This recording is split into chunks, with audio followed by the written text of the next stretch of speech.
Boa tarde, senhoras e senhores. Meu nome é Diego de Carvalho, sou diretor da Nuremberg Messi do Brasil. É uma satisfação estar aqui para apresentar mais um conteúdo para vocês, um webinar ligado a um dos nossos produtos, a FCE Cosmetic. E hoje nós vamos falar de um tema de grande importância para a indústria de cosmético, hidratação. E antes de nós começarmos esse conteúdo, eu gostaria muito de agradecer todos os nossos parceiros, os parceiros da FCE, como a ABC, Associação Brasileira de Cosmetologia, e a IFSCC, e também os nossos parceiros desse conteúdo do dia de hoje. Começando pelo nosso moderador, que é o nosso amigo da casa, Carlos Praz, grande referência na área de P&D, que vem moderar esse conteúdo para nós. Nossos palestrantes, queria agradecer imensamente a Andrea Adams, que é gerente de desenvolvimento de negócios e personal care na MK Saab, e também a Patrícia Saslavaski, que é da Paz Consultoria Farmacêutica, Bioquímica e Cosmetologia. Para nós é uma grande honra ter vocês aqui conosco para poder abrilhantar esse nosso webinar. Antes de entrar no webinar, eu acho muito importante lembrar a todos que estão nos acompanhando que esse conteúdo está sendo gravado e vocês podem ter acesso a ele através de nossa bio nas nossas redes sociais. Se vocês ainda não nos seguem no Instagram, no Facebook, no LinkedIn, não deixe de entrar e fazer o follow e seguir as nossas redes e ficar aí ligado de todas as informações da FCE Cosmetic. Lembrando que nosso evento físico acontecerá em 2021 em junho, mas esse ano, no mês de outubro, nas datas de 7 e 8, nós teremos um grande evento virtual que será um aquecimento para o nosso evento em junho. E esse webinar ele faz parte desse aquecimento também dessa jornada, onde contempla todos os perfis da indústria e possibilita empresas e marcas se relacionarem e fazer negócios, que esse é o grande objetivo dessa nossa plataforma, que é a FCE Cosmetic. Então, eu queria dar aí o start sobre esse webinar, que é do tema de hidratação, como eu já falei, que é um tema muito importante, que a nossa ideia aqui é falar da hidratação como saúde, e não apenas como beleza para a pele. Então, eu queria passar agora a palavra para o Carlos, que vai estar comandando como moderador o nosso evento de hoje. Carlos, é com você. Muito obrigado. Obrigado, Diego. Obrigado pelo convite, para mais uma vez estar participando e estar contribuindo com as pessoas no nosso segmento. A Andrea também vai estar participando com a gente, a Patrícia. E aqui até para fazer um pouco do sentido, quando a gente fala hidratação, a gente fica pensando, hidratação parece até um claim, um atributo que seria secundário, ou quase um atributo que tem que estar contido em todos os produtos. E a gente às vezes esquece da importância que é a hidratação para a nossa pele, também para o cabelo, mas principalmente aqui para a nossa pele.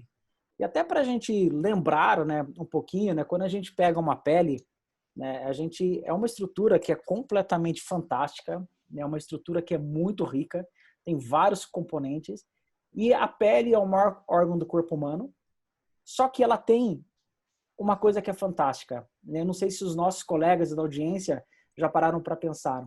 Ela praticamente tem uma inteligência de separar tudo que está fora do nosso organismo e tudo que vai estar dentro do nosso organismo. Então, ela tem uma seletividade das substâncias que podem entrar. Se não fosse assim, qualquer toxina, qualquer poluição estaria intoxicando a gente de uma forma muito drástica. Então, a nossa pele ela é extremamente importante para a saúde e para a nossa vivência, para que a gente se mantenha como ser vivo. Um dos fatores que faz com que essa pele sempre esteja trabalhando muito bem é o fator de hidratação. Então, sabemos que quando uma pessoa ela resseca a pele, ela pega uma insolação, ela tem uma desidratação, essa pele começa a ter já uma permeação que é diferenciada, começa ou perder praticamente a água que a gente tem, ou ela começa a ficar mais susceptível a ter uma entrada de patógenos ou de poluição. Então, quando a gente fala de hidratação, nos parece que hidratação é muito mais do que uma pele só com viço, uma pele que parece macia. A hidratação ela interfere diretamente na funcionalidade da pele e nessa saúde. Isso é também um pouco do que parece. É claro que a Andrea, né, talvez o que esteja navegando muito nas tendências, um pouco no consumidor, um pouco pensando de vista mercadológico e pensando em vista de como que essas soluções podem estar agindo, ela pode trazer um pouquinho de contribuição para a gente. Andrea, conta um pouquinho na sua perspectiva e na sua vivência, que é fantástica, como que hidratação tem impactado os consumidores e o mercado? Bom, primeiramente, uma boa tarde a todos, é um prazer estar aqui com vocês. Eu vou projetar aqui um slide para falar um pouquinho, Carlos, antes de entrar propriamente dito no universo que eu navego, né, todo dia em relação ao consumidor que nos busca e busca tendências e busca essas soluções para hidratação na pele. Eu vou mostrar um pouquinho da busca do consumidor desde o início de janeiro até essa primeira quinzena de julho. Eu vou mostrar um pouquinho das tendências, das palavras-chave no Google Trends em relação à busca do consumidor. Então, o que a gente tem observado, né? Então, os termos pesquisados no Google de janeiro até a primeira quinzena de julho, a gente teve um aumento de 850% da busca de álcool gel com hidratante para as mãos, 250% em relação à vermelhidão e coceira da pele, 80% pele sensível e mais de 40% de creme para as mãos ressecadas. E tudo isso, pode passar para o próximo, tudo isso gera uma série de oportunidades para o mercado. Então, é o consumidor que dita as regras, né?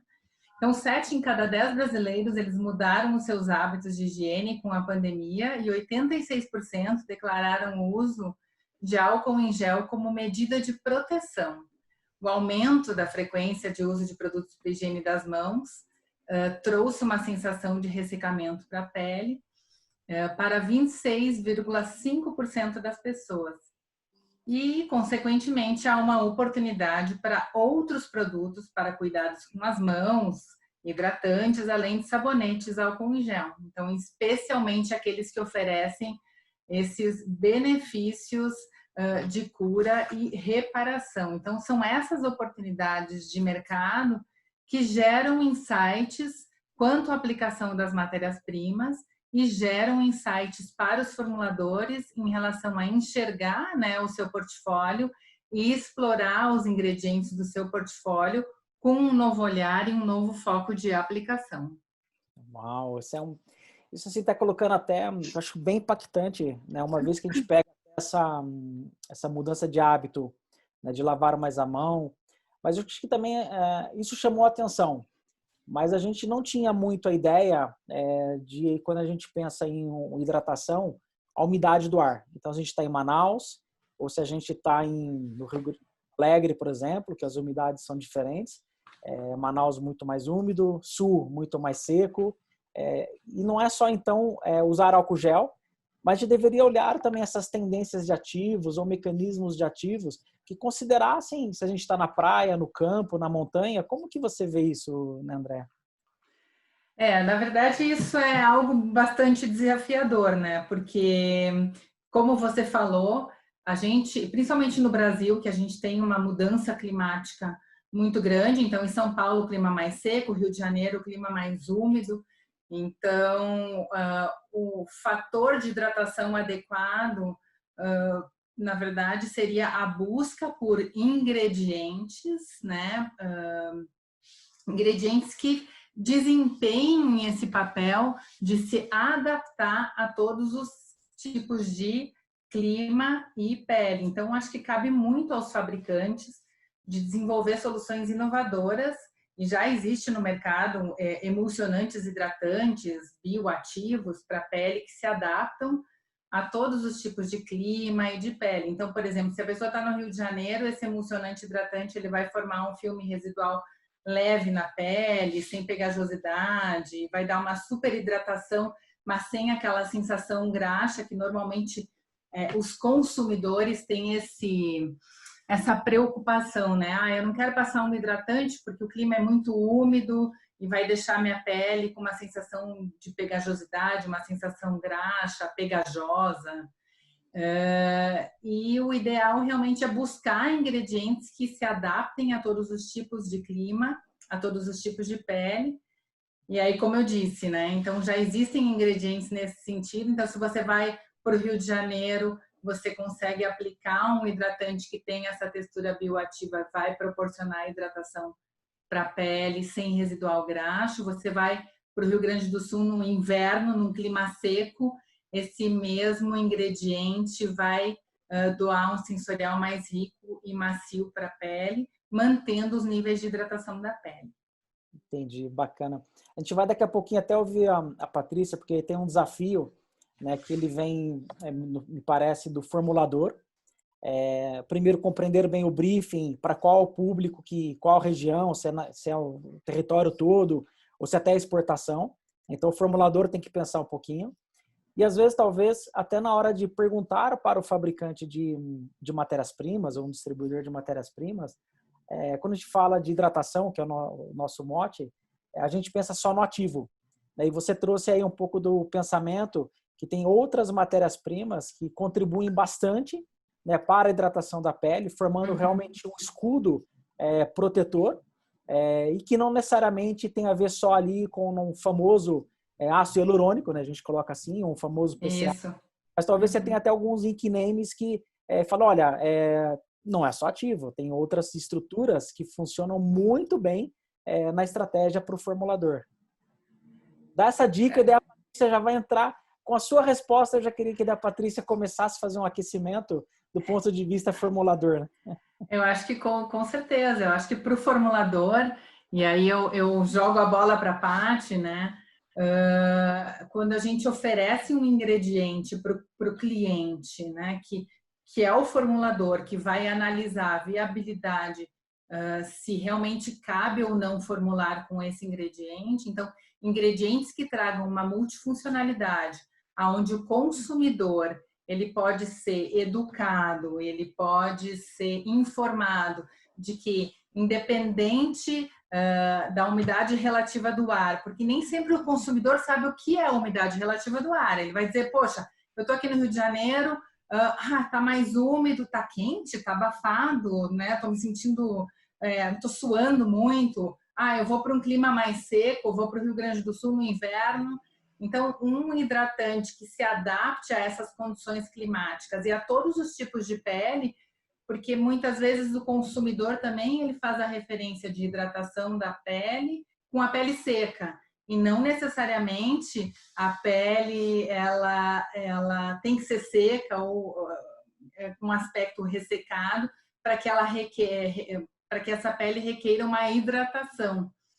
Então, eu acredito que para o formulador, quando ele tem esse tipo de material nas mãos e ele consegue visualizar que ele com um ingrediente e com alguns ativos, ele pode explorar um universo de formulação para todos os tipos de pele e que essa formulação pode ser aplicável em vários tipos de clima, não só no Brasil, mas também a pessoa, por exemplo, está no Rio de Janeiro, que está quente, tem que fazer uma viagem para Paris amanhã, no inverno, que está frio, e vai ter essa mudança climática, então a pele que requer hidratação já num clima frio, ele vai ter uma sensação de que a pele ressecou mais, que precisa de um nível de hidratação maior, e esse mesmo ingrediente pode dar essa flexibilidade sensorial e de textura para a formulação.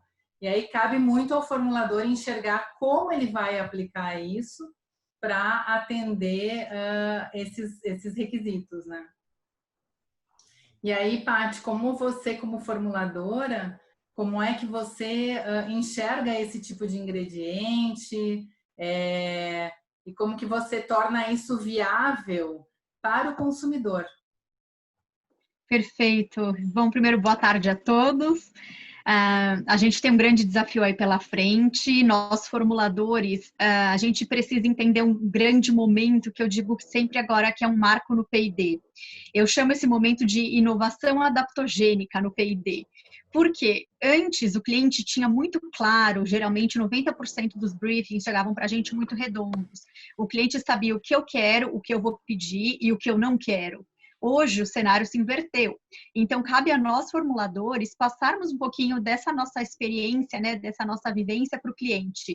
Então, quando a gente fala em hidratação, antigamente era um claim muito simples. Todo mundo falava, mas todo cosmético tem como função principal hidratar, perfumar ou até então acalmar a pele. Só que hoje o hidratar, ele não é mais hidratar. A gente tem que falar em biohidratação. A gente até chama, né, quando a gente está conversando com o cliente, dando algumas ideias, alguns apelos de marketing técnico, a gente fala que o hidratante da atualidade, ele é um skin food, ele é uma comida para a pele. Por quê? Como a Andrea falou, a gente precisa pensar na estrutura de tudo que o hidratante tem que oferecer para a pele. Ele não vai mais ser oclusivo, ele não vai mais trabalhar apenas com a formação do filme, ele não vai mais ter uma base muito simples e muitos princípios ativos, então percentuais elevadíssimos de princípio ativo, custo muito alto, potenciais alergênicos. Então, toda aquela esfera que a gente trabalhava, a gente teve que revisitar. O novo modelo de hidratação necessário, ele precisa considerar um tripé. Base, que é uma base bioativa. A gente não vai mais trabalhar com uma base simples. A gente vai agregar dentro da nossa base funções ativas. Dessa forma, a gente vai reduzir um pouquinho o nosso percentual de princípios ativos, porque até então a gente classificava, né? Commodity é base, princípio ativo são os ativos. E o terceiro tripé é a eficácia que é dada por conta da minha carga ativa.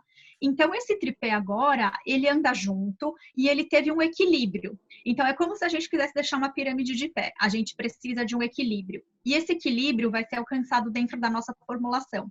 A gente agora, dentro da formulação, como formulador, tem que deixar isso muito claro para o cliente. A gente vai trabalhar com uma base bioativa, ou seja, a gente vai trabalhar com cascata sensorial. A gente não vai fazer uma fórmula que seja usada só num clima tropical, ou então só num clima que a temperatura é mais baixa, que a umidade do ar é maior, que a umidade do ar é menor. A gente vai ter que trabalhar com fórmulas equalizadas.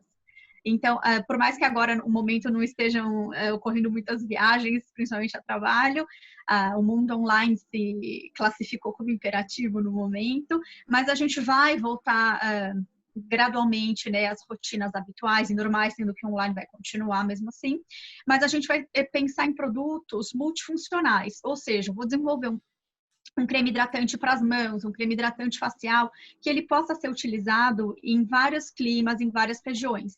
Então, eu vou pensar em ceras, em ésteres, em composições bioativas, que deem aquela formulação, um sensorial agradável para quem tem pele oleosa, mas que também supra aquela necessidade de maciez, de hidratação e daquela formação de filme para quem tem pele seca.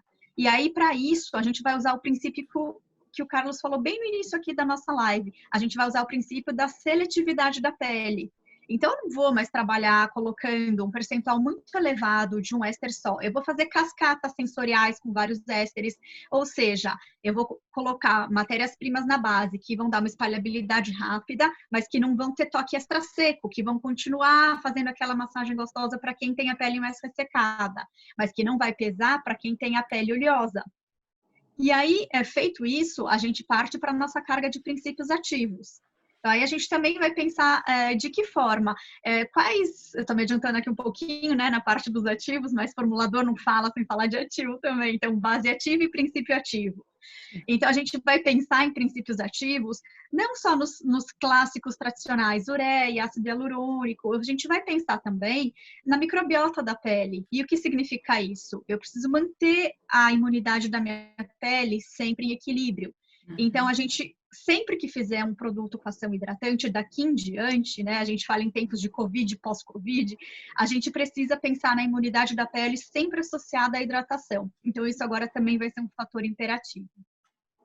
E mais uma questão extremamente importante, a gente precisa pensar na multifuncionalidade das fórmulas.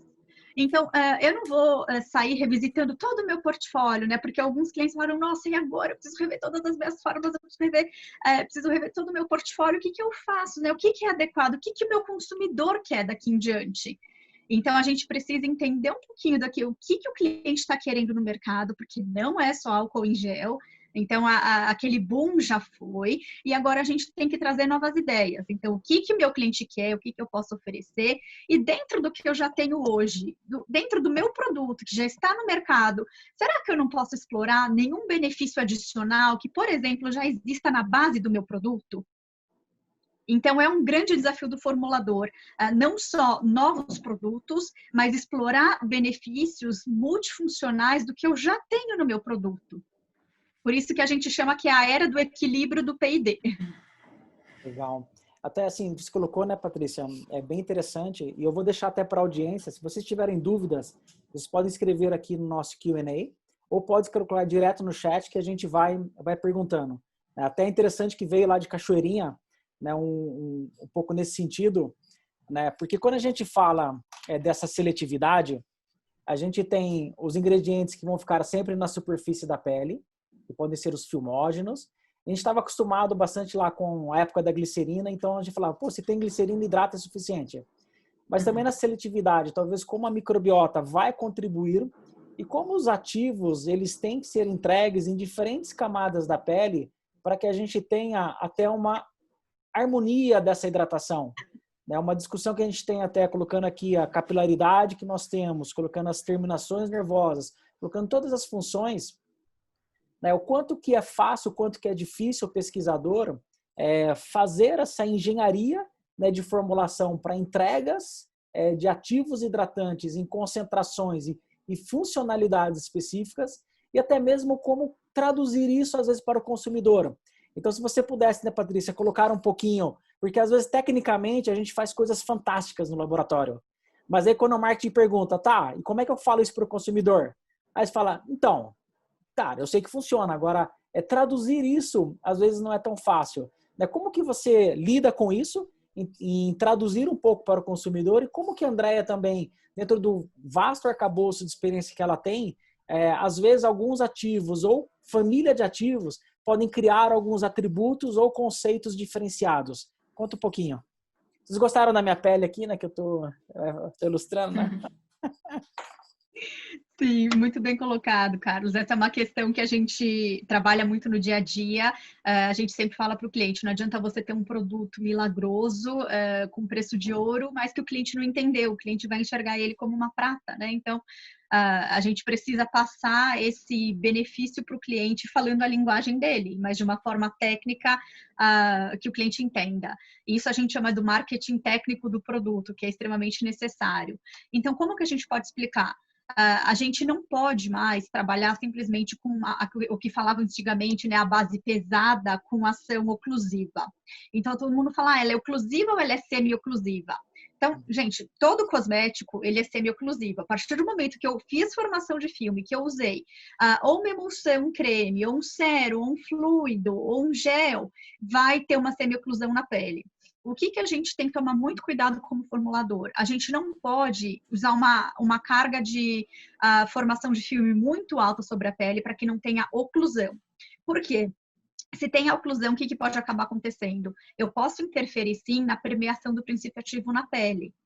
E realmente não existe a questão de falar o ativo chega lá na nossa hipoderme, lá onde está a nossa célula adiposa, vai quebrar aquela célula adiposa, a gente não existe. Assim, cosmético é maravilhoso, dermocosmético é sensacional, tem resultados fantásticos, mas não são milagrosos. Então, o que a gente trabalha? Com a inteligência da formulação. A gente trabalha com sistemas delivery, a gente tanto fala em delivery hoje, na pele também tem delivery, mas sempre teve. E a gente trabalha com vários mecanismos de delivery. Um deles, que é o mais conhecido, que quando a gente explica isso para o cliente, ele fala, nossa, eu não sabia que a pele era tão inteligente. A gente fala que o delivery acontece via receptor de membrana. Ou seja, o que significa isso? Na nossa pele, a gente tem, dentro da pele, receptores que reconhecem determinados princípios ativos, que também têm receptores acoplados, podem ter ou não. Então, se a gente trabalha com a cosmética conectiva, a gente tem receptores de membrana que são reconhecidos no princípio ativo. Agora, se a gente trabalha com princípios ativos que não tenham esse mecanismo que a gente chama de inteligência via receptores, a gente simplesmente vai ter o sistema de biorreconhecimento, que é exatamente o que o Carlos colocou muito bem. A pele vai identificar, nossa, peraí, por exemplo, um esqualano. Opa, eu tenho isso na minha pele. Por exemplo, ácido hialurônico. Nossa, eu tenho isso na minha pele, eu conheço essa substância. Então, tudo acontece por meio de biomecanismos. A pele reconhece e fala, eu já tenho isso, então isso é bom para mim, eu estou recebendo mais, eu quero. E a pele vai usar a quantidade que ela precisa. Ela não vai armazenar. Então, por isso que a gente sempre fala, a gente não tem necessidade de carregar em princípio ativo, de dar percentuais muito elevados. Vamos equalizar, vamos equilibrar, tornar o produto com um preço acessível para o consumidor, claro, sempre dentro do posicionamento de mercado que ele tem, mas o necessário é o equilíbrio, inclusive, dessa parte de princípio ativo, da carga de ativo que a gente coloca para que tenha uma premiação adequada. É como se a gente pensasse o seguinte, a gente tem uma peneira, sempre dou esse exemplo, a gente tem uma peneira que podem ter várias malhas de tamanhos diversos. Não adianta a gente colocar um líquido muito viscoso naquela peneira que ele não vai escoar até o final. Ou seja, é o mesmo que acontece na pele. A gente não precisa sobrecarregar a pele, porque não vai passar tudo que está. A pele vai filtrar o que ela precisa. Então, a gente trabalha com esses mecanismos, né, de permeação. Tem diversos, eu citei um deles, a gente tem nanotecnologia, a gente tem outras formas, tem gatilho enzimático, tem receptores de membrana, tem diversos. O importante é o formulador ter sempre em mente, eu preciso trabalhar com equilíbrio. Exatamente, Paty. E assim, até complementando um pouco do que você falou, né? Do que a gente enxerga também no universo do fabricante de matéria-prima, que oferece, então, esses ingredientes para os formuladores. Quando a gente pensa em hidratação da pele, via de regra, a gente pensa em extrato córneo, né? Então, eu vou tratar o extrato córneo, tratar a epiderme, reforçar a proteção, a barreira da pele, mas a gente precisa, além de ter essa visão de bioativos, também compreender um pouco o que desencadeou essa desidratação da pele.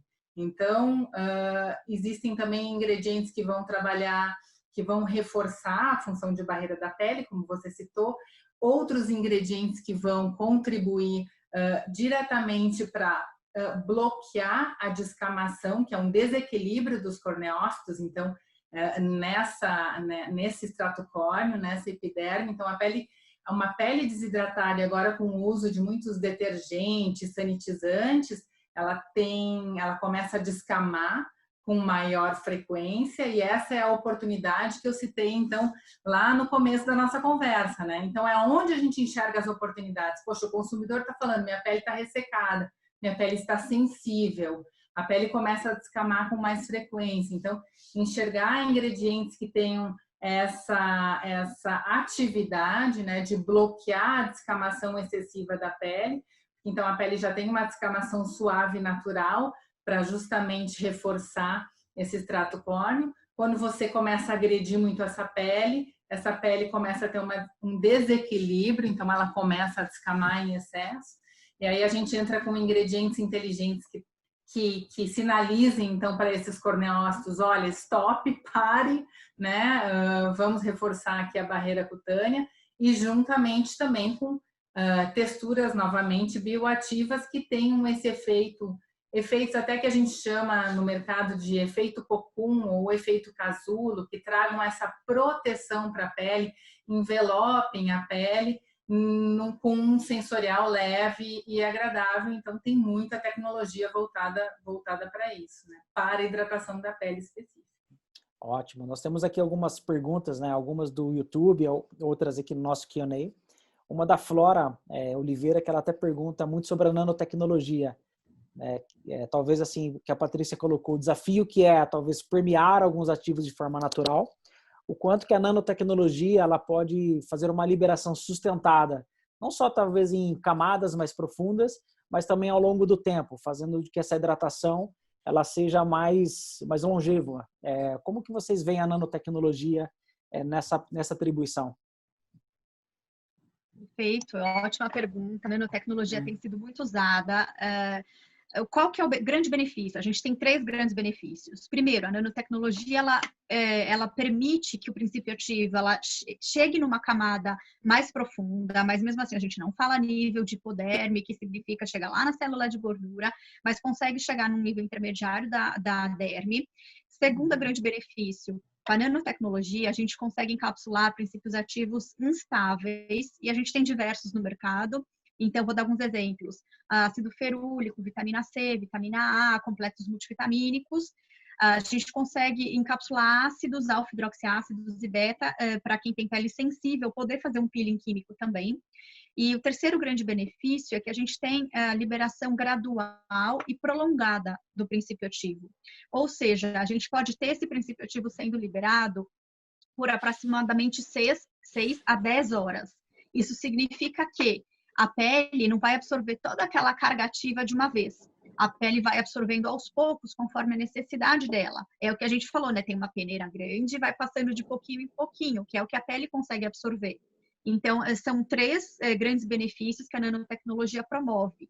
Então, quando a gente fala em hidratação, a gente pode falar hidratação imediata e hidratação prolongada. E associado a isso, não vamos esquecer do mais simples, que é a formação de filme. Então, a gente sempre tem que fazer essa junção, né, Exatamente. da biologia com o habitual tradicional para ter o melhor resultado. E, Andréia, o que você diz sobre nanotecnologia associada à biologia? Eu acho que justamente para você ter um melhor aproveitamento da nanotecnologia, para que todos esses benefícios ocorram, eu volto ao que você falou, né? A formação de barreira na pele.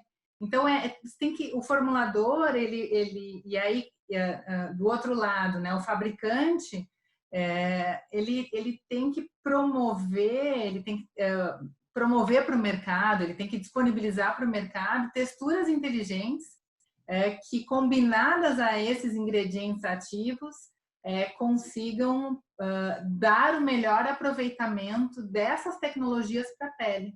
Então, não adianta a gente ter um ativo nanotecnológico que penetre até a derme se a gente tiver um filme extremamente oclusivo sobre a pele. Então, vai muito do equilíbrio, da escolha dos ingredientes e das texturas que promovam esse melhor aproveitamento do ingrediente ativo.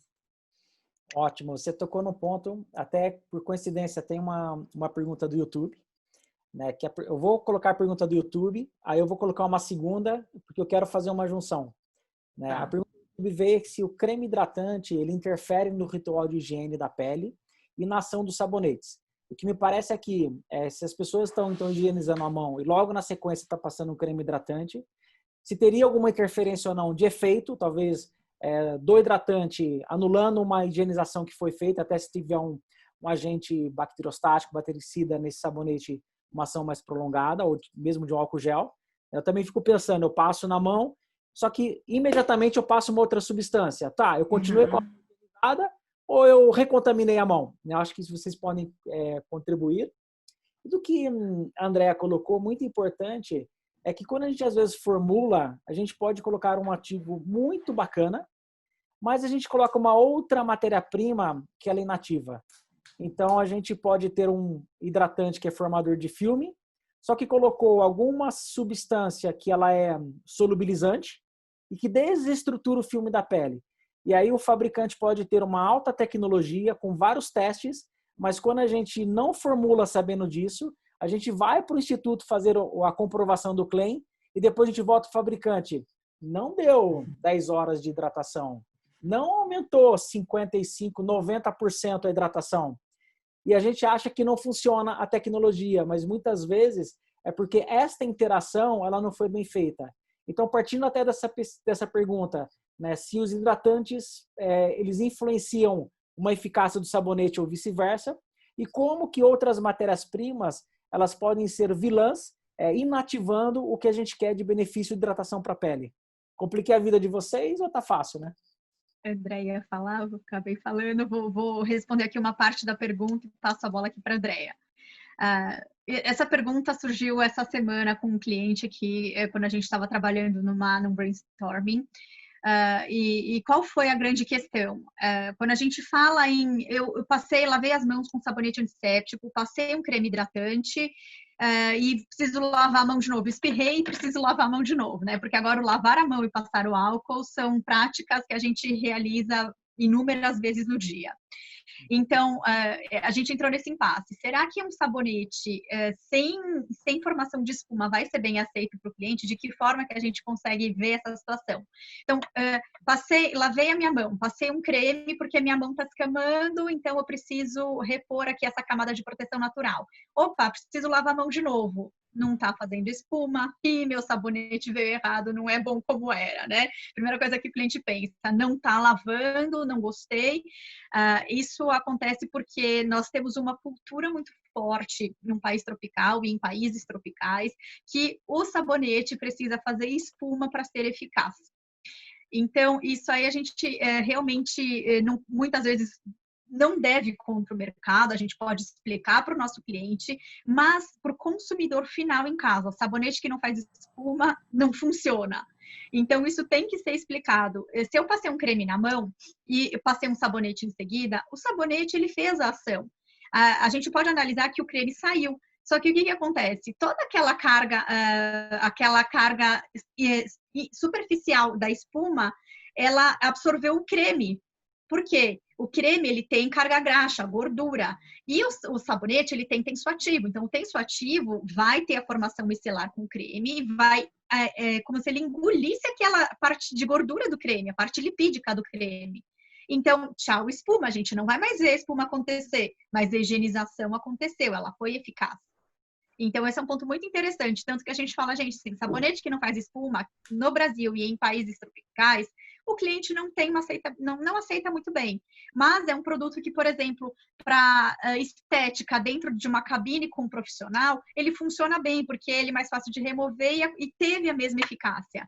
Né? Mas respondendo bem objetivamente agora, o sabonete, o creme ele não retira a função de eficácia do sabonete. Ela só não é visível com aquela espuma superficial que a gente está acostumado a ver. André, o que você complementa aqui em relação à pergunta? Eu acho que a grande dúvida, talvez, do consumidor seja: lavei a minha mão, passei o creme, né? Inativei a ação de detergência do sabonete, recontaminei a minha mão. E eu acho que, bem como você falou, acho que não tem nem muitos acréscimos, assim. E realmente não existe uma ineficácia da ação que foi realizada pelo sabonete, assim como não vai ocorrer uma ineficácia da ação, por exemplo, de um álcool gel, caso a pessoa tenha higienizado as mãos com álcool gel. Aí eu acho que vai muito também do tipo de formulação, do tipo de embalagem que a formulação está condicionada, se está de fácil acesso ou não, aonde a pessoa está carregando essa embalagem. Então, se a embalagem está contaminada, bom, aí é uma outra história. Mas em relação à ineficácia de formulações, isso realmente não ocorre. Nesse campo das tendências, das pesquisas, né, que os fabricantes têm feito, para onde que você, André, imagina, né, de que as novas soluções ou novas atribuições, né, para o hidratante caminham, né? Seriam ativos mais biotecnológicos, ativos sintéticos, ativos mais naturais, né? Porque talvez assim, eu vou falar que eu vou cometer um sacrilégio, né? Talvez o primeiro ingrediente bom foi o colesterol, né? E aí quando eu era um pouquinho mais jovem, eu tinha vontade de usar colesterol no creme. Mas aí eu comecei a ficar impactado porque não tinha nem ainda essa vibe dos veganos, né? Mas o ponto era, como é que a gente escreve colesterol numa rotulagem e daí a senhorinha, que normalmente vai ao médico, ele fala, meu médico falou que eu não posso consumir colesterol, e esse creme tem colesterol. Então a gente começa aí, às vezes, a segregar alguns ingredientes que eram fantásticos. O primeiro ponto de vista, se colesterol é bom ou é ruim. Segundo, que agora vem todo no contexto de origem animal. E como que vem essa tendência das matérias-primas para mais biotecnológica, mais sintética, ou mais natural? Para onde que você vê um futuro aí? Eu vejo como futuro a biotecnologia muito em alta, então ingredientes biotecnológicos, a gente vê um boom, um crescimento muito grande em relação a ingredientes biotecnológicos que tenham esse papel de reforço da barreira cutânea, por exemplo, os pós-bióticos também. Então, se fala de ácidos hialurônicos, que é tradicional, e se posiciona hoje o mercado posiciona o ácido hialurônico como um pós-biótico, obtido por biotecnologia, então de cepas de bactérias, e que vão contribuir aí para melhorar a ação dos pré-bióticos também, então em todo o reforço de barreira cutânea. Eu acho que biotecnologia é uma grande inovação e eu acho que o futuro está muito embasado na biotecnologia. E a parte de ingredientes naturais, cada vez mais a gente vê. Antigamente a gente via ingrediente natural que era difícil de trabalhar, desestabilizava a formulação, dava cheiro ruim na fórmula, oxidava. E hoje a gente vê uma gama de ingredientes naturais e vegetais com multifuncionalidades para a pele, que trazem grandes benefícios e no campo da hidratação trazem grandes benefícios. Eu acho que um dos maiores desafios para o formulador, quando a gente pensa em base, em creme, né? Antigamente, assim, emulsionantes, água, óleo. É aquele emulsionante que deixa a formulação com uma sensação mais graxa, dá pouca espalhabilidade na pele. E hoje já existem tecnologias muito avançadas nesse sentido, de emulsionantes que desempenham esse papel, que são vegetais, que são aplicáveis para hidratantes, que são aplicáveis em filtros solares com função hidratante, que são aplicados em maquiagem com função hidratante e que dão um sensorial sedoso para a pele. Então, no meu ponto de vista, aí, dentro do mercado de distribuição, junto aos fabricantes, a gente enxerga que a biotecnologia e essas texturas bioativas, vegetais, naturais, super estáveis, hoje para as formulações, elas são grande tendência em inovação. Agora, assim, a gente tá tomando um café junto, né, André? Que nome de ativo, assim, nickname que passaria na sua cabeça e fala assim, putz, esse aqui é muito top, né? Aí eu fico curioso, né? Eu sei que a gente fala, não, no nome comercial, mas você está falando tantos emulsionantes ou ativos biotecnológicos, eu não vou resistir sem perguntar, né? Conta pra gente alguns nomes aí, né?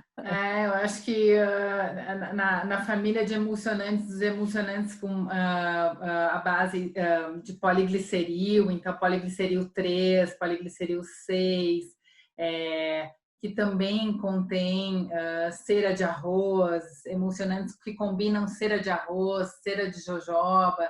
Então, a gente tem aí uma gama de emulsionantes nesse sentido que são fantásticos para a pele, que são vegetais, né? A parte de biotecnologia, a gente tem o próprio ácido hialurônico, né? Que é um pós-biótico bem interessante para a pele. Os lactobacilos, como os pré-bióticos também, que são bem interessantes para a pele. Então, tem uma gama muito, muito grande aí de emulsionantes e de ingredientes biotecnológicos. Tá. E, Patrícia, na cabeça do formulador, como selecionar da melhor forma esse universo, né, de opções que tem? Porque se a gente fosse colocar em um produto tudo que tem de bom, ia ter zero de água, né? Não ia caber. Como que é o raciocínio para fazer esse screening dos ativos? Você parte da bibliografia, você parte de alguma publicação científica, de teste, né? Qual um pouco da dica, né, para as pessoas fazerem o screening de ativos e não ficar testando 250 ao mesmo tempo, né? Perfeito, a gente nem tem esse tempo, né? Hoje a André tem de monte, né? Agora, como é que a gente acelera esse processo, né? Hoje a gente não tem esse tempo todo para testar tudo, né? Os projetos, eles têm um time menor, e a gente tem que considerar sempre os prazos de testes de segurança, eficácia. Então, como resolver, né? Eu sempre falo que a parte de fazer a formulação dentro do projeto, o formulador chama de engenharia ou de inteligência de fórmula, porque a gente pega um quebra-cabeça de 1000 peças, e não estou exagerando, a gente fala em 1000 mesmo, e a gente tem que selecionar 30, que já é muito, a gente tem que selecionar 10, porque hoje as fórmulas são mais minimalistas. Então, o formulador tem que entender. Hoje, a fórmula minimalista, ela é imperativa. Como selecionar? A gente tem que primeiro sempre fazer uma pergunta. Isso aqui foi muito clássico durante os tempos de fabricação de álcool em gel. Mas eu quero, Patrícia, como fórmula, eu quero que você me garanta que não vai faltar no mercado matéria-prima que você está colocando dentro da minha fórmula. Então, premissa número 1, não existe garantia que não vai faltar, mas a gente minimiza os riscos de matéria-primas que possam faltar. Então, sempre analisar matérias-primas que possam entrar em extinção, a gente não trabalha, sempre fazer um equilíbrio. Então, eu vou colocar sempre a biotecnologia, eu vou colocar produtos naturais, eu sempre vou fazer um equilíbrio, porque eu posso trabalhar com equalizações, substituições se necessário. Então, sempre fazer um mix. Eu nunca vou trabalhar só, a não ser que a fórmula exija 100% natural, mas eu vou trabalhar com o biotecnológico, eu vou trabalhar com o natural e eu vou trabalhar com a textura sensorial. Então, a gente sempre oferece ao cliente, a gente fala, você quer fazer uma experiência sensorial? Então, nesse caso, a gente faz uma pré-formulação, a gente envia para ele uma base e a gente fala, você vai espalhar, a gente manda uma cartilha, né? Hoje o cosmético ele tem que vir junto com uma cartilha com informações básicas daquilo que vai ser testado durante o desenvolvimento. Então, a gente vai falar, essa base, base A, você vai espalhar e você vai ver quanto tempo ela vai absorver. Base B, você vai ver, depois de absorver, por quanto tempo você vai continuar sentindo sensorial. Então, o que você deseja? É a base A ou é a base B? E geralmente é um mix das duas, né? Então, a gente com isso vai fazer a escolha no estilo de base que a Andrea citou. A gente tem bases maravilhosas que já vão dar essa primeira escolha do escopo da formulação. E aí, em cima disso, a gente vai fazer a escolha dos princípios ativos. Sempre trabalhando no que o briefing deseja, mas sugerindo ao cliente que trabalhe com o que vai ser necessário daqui em diante, com o que o cliente dele vai querer. Então, a gente vai trabalhar com a biotecnologia, a gente vai trabalhar com nanotecnologia, a gente vai trabalhar com o natural e tomando sempre muito cuidado, né, com o 100% natural, 100% vegano, isso tudo tem que ser bem previamente definido e tomando muito cuidado também com fontes não renováveis. Então, isso é, às vezes, um atributo desejado pelo cliente. Eu quero porque eu quero usar o óleo ABCDE e eu quero exclusividade, ok. Mas até quando você vai poder ter esse óleo? Esse óleo, ele vai ter sustentabilidade, ele vai permanecer no mercado? Então, a gente sempre tem que fazer toda essa análise. Então, essa é a parte mais complexa do projeto. Agradar o que o cliente deseja, garantir, sempre entre aspas, né? Mas minimizar a possibilidade de que não vá acabar aquela matéria-prima. Que se acabar, vai ter um substituto à altura que não interfira na qualidade e na eficácia. E terceiro, ver se o cliente do cliente vai ficar satisfeito com essa escolha. Então, sempre juntar as pecinhas do quebra-cabeça se encaixando perfeitamente. E eu acho também, Patrícia, assim, pegando o gancho do que você falou da base, né? Então, se você vai fazer esse teste da base, avaliar esse tempo de hidratação, já existe muita tecnologia, e aí até me remetendo à pergunta do Carlos, né? Então, ingredientes naturais, ingredientes vegetais, que são desenvolvidos para a base da formulação e que já vem com todo um know-how de estudo científico em análise sensorial, que isso ajuda muito o formulador. Então, você oferece esse tipo de produto para o formulador, ele enxerga a capacidade sensorial desse ingrediente, ele avalia todos os estudos científicos que têm um embasamento em relação a esse tipo de textura, esse tipo de base, e ele já consegue, a partir daí, direcionar melhor o produto dele, quer seja para o cliente final, você como consultora, quer seja para o consumidor final ou para o cliente, que é o intermediário, né? Que vai levar essa formulação para o consumidor final. Legal. A gente está até quase se encaminhando, eu imagino, para a reta mais final, depois o Diego dá um alerta para a gente.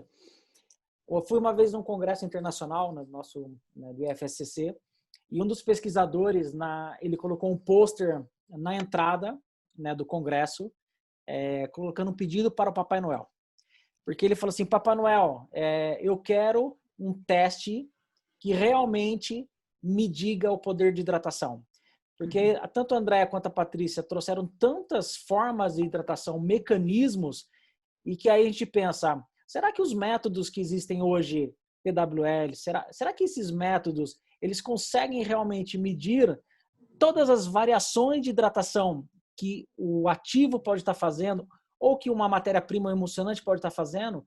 Porque talvez a gente não esteja enxergando o benefício da hidratação, não porque o produto não hidrata, mas é porque a gente não tem um método que seja adequado para fazer essa comprovação. Então, a gente vem cada vez mais com algumas técnicas que são mais específicas, mas acho que a gente ainda, desde esse pôster desse pesquisador, eu convivo com isso. Talvez a gente não tenha uma metodologia que realmente nos traduza a tecnologia que as matérias-primas possuem. É mais ou menos isso, Andréa e Patrícia? É mais ou menos isso, Carlos. A gente ainda não tem estudos estudos científicos que enxergariam, por exemplo, a pele como um todo, né? Então, eu acho que a gente como formulador, a Patrícia como formuladora, junto com o cliente final, muitas vezes que é um médico, até dermatologista, tem que enxergar para que tipo de público ele quer levar aquele produto, enxergar a pele como um todo daquele nicho de mercado que ele quer atingir. Então, hoje, os métodos científicos mais comuns é a perda de água transepidermal, é o corneometer, né, para medir a espessura da pele também, mas a gente não tem, além disso, não existem muitos mais estudos que consigam ver todas as camadas da pele e a influência da hidratação. Então, a gente tem que enxergar o indivíduo, o nicho de mercado que a gente quer atingir, para daí fazer a escolha certa dos ingredientes com base nos estudos científicos de perda de água transepidermal, aumento da espessura da pele que um emulsionante pode trazer, com base num estudo científico de um princípio ativo que vai melhorar o aspecto de descamação excessiva da pele. Então, por exemplo, uma pele diabética, né, que a gente tem uma pele mais sensível, tem uma tendência maior a descamar, uma pele mais sensível que precisa de reparação constante. Então, acho que vai muito da união de todos esses conhecimentos, né, para que a gente, então, possa formular adequadamente um produto para levar para esse nicho de mercado que a gente quer atingir. Aí eu acho que a Patrícia pode complementar ainda mais com a experiência dela. Muito bom, André. É exatamente isso. Um complemento bacana que se encaixa exatamente na sua explicação. Nós, formuladores, precisamos pegar a matéria-prima na mão, testar, a gente passa todas as matérias-primas. Então, a gente pega cada cera, cada éster, cada princípio ativo, e a gente passa na nossa mão. Eu não posso nem falar uma coisa feia aqui, mas às vezes a gente passa até no rosto a matéria-prima pura, né? Porque formulador é curioso, né? Não, Carlos, não vou nem falar isso. Porque, né, vai saber se alguma matéria-prima pode ser contraindicada em tempos de Covid, né? A gente não pode nem falar aqui. Mas a gente testa. Que eu fiz o gesto de passar na língua, e às vezes eu falo, não pode passar matéria-prima na língua. Aí eu falo assim, tá, mas a gente também desenvolve produto para a área dos lábios, que naturalmente eu vou passar a língua. Então, se a gente, como pesquisador, né, até produtor de matéria-prima, a gente não sabe o que essa matéria-prima significa para os lábios, para a língua, se tem gosto amargo ou não, se é azedo, a gente tem todo o contexto, daí faz um lip balm e daí o produto fica horrível. E a gente fala, mas não pode passar matéria-prima nos lábios, tá? Mas a gente vai passar nos lábios do produto acabado. Então eu tenho que saber se a matéria-prima, como que ela se comporta, né? Exatamente, mas o que que a gente acaba fazendo no dia a dia? A gente fica tão tentado que a gente quer experimentar todas, né? E a gente não pode fazer isso com todas. Então a gente tem que sempre ler muito bem a literatura antes. Por isso que a gente pede a gente fala, né, formulador, a gente chega e fala assim, por favor, você pode me enviar a cotação, a literatura e aquele dossiê bem robusto. Quando a gente fala dossiê robusto, é porque a gente quer ver até que ponto a gente pode experimentar a matéria-prima também, né? Então a gente sabe como funciona. Mas é exatamente isso. A gente passa cada matéria-prima na pele, a gente quer sentir a textura, o sensorial, já para saber, quando a gente for fazer a manipulação, né, a engenharia da fórmula e, consequentemente, a manipulação, que matéria-prima que vai dar o apelo desejado, que base bioativa vai me dar aquela hidratação desejada. E a gente pode, inclusive, associando, a gente pode pegar 2 ceras, pode fundir as 2, passa na pele, ver a diferença de uma sozinha e de 2.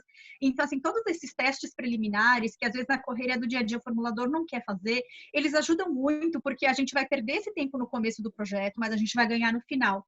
Então, isso, a gente economiza um tempo muito grande, fica aí uma dica bacana, porque a gente não perde tempo, a gente ganha tempo no final do projeto.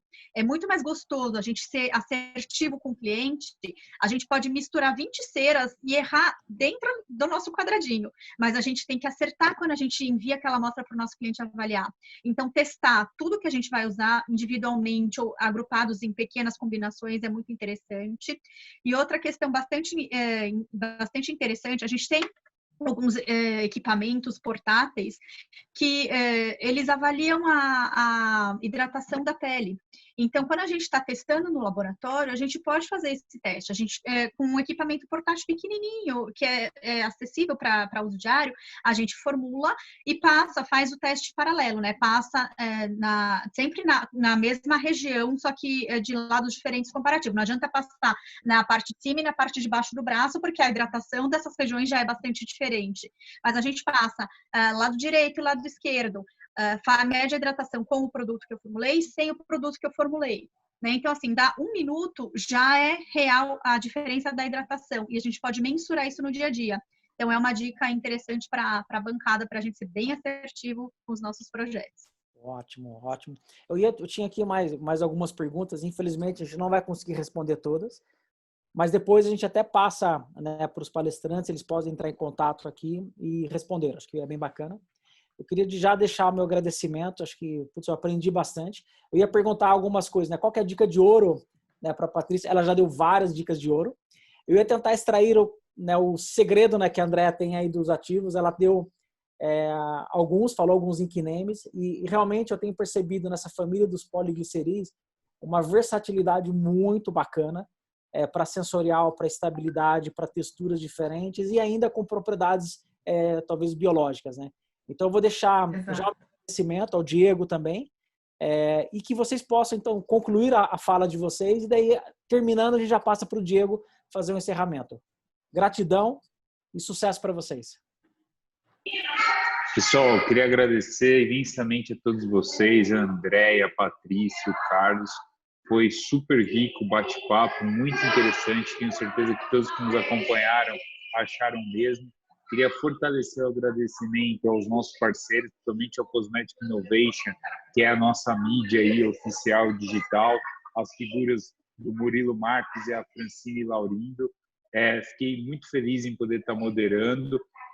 Convido a todos novamente a nos seguir nas nossas redes sociais e acompanhar aqueles que não tiveram a oportunidade de estar ao vivo acompanhando esse webinar, acompanhar através do site da fcecosmetic.com.br. Espero que todos estejam com saúde, fiquem com Deus, muito obrigado e até o nosso próximo webinar. Uma boa tarde a todos.